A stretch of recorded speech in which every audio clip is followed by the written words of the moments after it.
देखिए, जहाँ पर बात आ जाती है पारिवारिक विवादों की, जहाँ पर बात आ जाती है पति-पत्नी की लड़ाई-झगड़ा है या सास-ससुर और बहू के बीच में मतभेद है, इस तरह के जो वाद-विवाद होते हैं, पारिवारिक जो विवाद है, वहाँ पर अगर आप ये सोचते हैं कि सामने वाला व्यक्ति जो है, क्यों ना हम उसके ऊपर केस कर दें, वो हमारी बात नहीं सुन रहा है। एक जो पारिवारिक विवाद होते हैं, उसमें कहीं न कहीं व्यक्ति के अंदर एक ईगो आ जाता है, जहाँ पर वो सामने वाले पक्षकार को झुकाने की कोशिश करता है।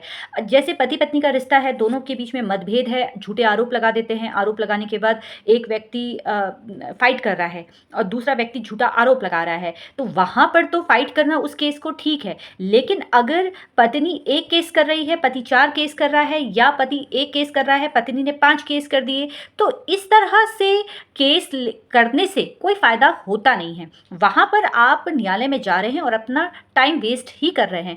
कल एक किसी व्यक्ति से मेरी बातचीत हुई, मैंने उसे काफ़ी समझाने की कोशिश की कि आपके केस में समझौता करना ही बेहतर है, लेकिन वो बंदा समझने को तैयार ही नहीं था कि उसे समझौता नहीं करना है। उसे तो सिर्फ़ फ़ाइट करनी है, उसे तो सिर्फ़ केस के ऊपर केस दर्ज करवाना है। यहाँ पर ये बात आप समझने को तैयार नहीं होते हैं कि जितना आप न्यायालय में जा रहे हैं, जितना आपका पैसा खर्च हो रहा है, जितना आप ट्रैवल कर रहे हैं एक शहर से दूसरे शहर में, जितना आप वकील साहब को फ़ीस दे रहे हैं, उससे बेहतर ये है कि अगर सामने वाली पार्टी को आप थोड़ा झुक जाएँ और वो थोड़ा झुक जाएँ, तो वहाँ पर समझौता करना ही बेहतर है, क्योंकि आपके जितने केस न्यायालय में आ रहे हैं, वहाँ पर सिर्फ़ आपको पहले समझौता कराने की आप दोनों के बीच में कोशिश की जाती है। अगर आप पुलिस स्टेशन जाते हैं, तो पहले आप दोनों के बीच में समझौता करवाने की कोशिश की जाती है। बात कर रही हूँ पारिवारिक विवादों के बारे में।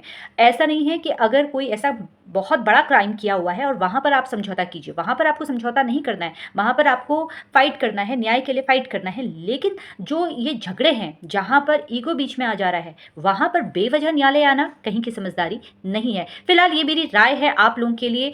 जिन व्यक्ति को मैं समझाने की कोशिश कर रही थी, उनको सिर्फ़ और सिर्फ़ केस करने थे। पत्नी ने 1 केस किया तो पति 4 केस करता है। इस तरह से रिश्ते नहीं चलते हैं।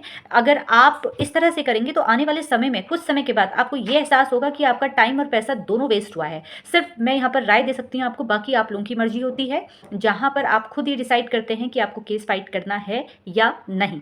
फिलहाल इसी तरीके से मुझसे जुड़ते रहिए। धन्यवाद।